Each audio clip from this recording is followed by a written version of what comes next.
Assalamualaikum warahmatullahi wabarakatuh. Perkenalkan, nama saya Ajeng Ahmad Novita Dewi, S1 Esensi Kesehatan Masyarakat Distikes Dharma Husada Bandung. Di sini saya akan mempresentasikan perkembangan situasi wabah COVID-19 di Jakarta. Gubernur Provinsi DKI Jakarta menyampaikan data kasus positif COVID-19 dan kematian akibat COVID-19 pada tanggal 9 September 2020. Secara kumulatif, Jakarta mencapai angka 49.837 kasus pada dua parameter kewaspadaan. Secara absolut, kasus jumlah kematian meningkat sejak pertengahan bulan Agustus, dan pemakaman pun di Provinsi DKI Jakarta semakin meningkat. Ada dua parameter, yaitu kasus kematian dan kasus positif. Jumlah kasus kematian cenderung yang terjadi di DKI Jakarta sebanyak 1.347. Informasi epidemiologi oleh Gubernur Provinsi DKI Jakarta. Secara kumulatif di Provinsi DKI Jakarta mencapai angka 49.837 kasus. Apabila melihat case fatality rate, artinya angka kematian COVID-19 di Jakarta memang rendah, yaitu 2,7%, lebih rendah dari kematian tingkat nasional di angka 4,1%, lebih rendah dari kematian tingkat global di angka 3,3%. Secara signifikan di Jakarta berhasil menekan angka kematian dan tenaga kesehatan sigap menangani setiap kasus, serta jumlah tes yang memadai serta mendukung dan menemukan kasus lebih awal sehingga dapat dilakukan perawatan apabila ditemukan pasien positif. Adanya testing yang tinggi dan terdeteksi awal, dan apabila memiliki penyakit bawaan, lansia, apabila positif langsung dan dirawat. Sebabnya tingkat kematian di Jakarta memiliki persentase rendah dan dengan angka testing tertinggi. Walaupun tingkat kematian di Jakarta terus meningkat, namun jumlah absolut kematian bertambah. Kasus aktif adalah orang yang positif COVID-19 yang menjalani isolasi dan perawatan. Penanganan COVID-19 terjadi kasus baru dalam sistem penanganan. Di akhir penanganan ada dua, yaitu satu meninggal dan yang satu sembuh. Maka dari itu pentingnya untuk mengetahui kasus aktif dan mengetahui angkanya, dikarenakan terkait dengan kapasitas kesehatan di Jakarta, dan kasus aktif terdapat 3 kelompok, yaitu kelompok tidak bergejala, kelompok bergejala ringan, dan kelompok bergejala sedang dan berat. Upaya yang telah dilakukan oleh pemerintah Provinsi DKI Jakarta. Pada tanggal 16 Maret, pemerintah Provinsi DKI Jakarta telah melakukan penutupan sekolah, perkantoran, kegiatan umum, dan tempat umum. Dalam waktu 2 minggu, jumlah kasus dirawat mengalami perlambatan dan awalnya meningkat sampai bulan Juni dengan adanya pembatasan. Pada tanggal 10 April dilakukan adanya PSBB dan terjadi pelandaian dan memasuki masa transisi secara bertahap pada bulan Agustus, dan mengalami peningkatan jumlah kasus dari presentasi tempat isolasi. Pemerintah Provinsi DKI Jakarta terus meningkatkan waktu menambah rumah sakit swasta yang bisa menaikkan kapasitas dan mengalami kenaikan 20% hingga menjadi 4.807 untuk kenaikan jumlah tempat isolasi, dan memastikan petugas kesehatan dan alat pengamanan obat-obatan dan seluruh alat pendukungnya. Situasi pelayanan kesehatan. Pelayanan kesehatan di Provinsi DKI Jakarta memiliki kondisi cukup besar. Kapasitas ada 190 rumah sakit dan 67 rumah sakit rujukan. Rasio dokter per populasi cukup tidak dibandingkan rata-rata nasional. Saat ini ambang batas sudah hampir terlampaui, memperhatikan dari dua angka yang terjadi menada kapasitas kesehatan dalam mengacu COVID-19, yaitu tempat tidur, isolasi, dan keterpakaian ICU, tenaga kesehatan yang mampu menangani wabah, jumlah APD, peralatan, dan obat-obatan.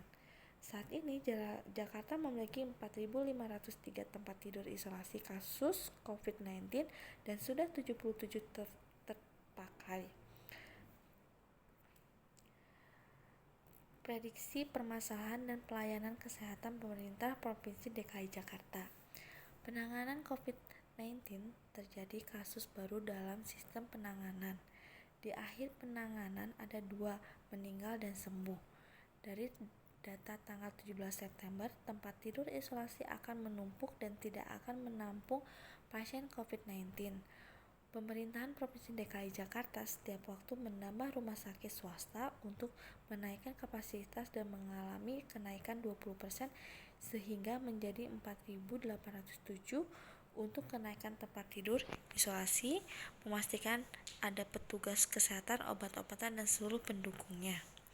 Untuk kasus sedang dan kasus berat, kapasitas ICU 528 tempat tidur bila bulan Agustus mengalami kenaikan drastis, maka 15 September akan penuh meskipun peningkatan kapasitas rumah sakit. Jumlah kasus aktif di Jakarta bertambah lebih cepat daripada pertambahan kapasitas tampung untuk pelayanan rumah sakit seperti tempat tidur maupun ICU. Jika tidak ada perbatasan ketat, maka rumah sakit akan kembali penuh. Keterpakaian ICU kasus COVID-19 menunjuk bahwa situasi COVID-19 di Jakarta termasuk ke dalam kondisi darurat.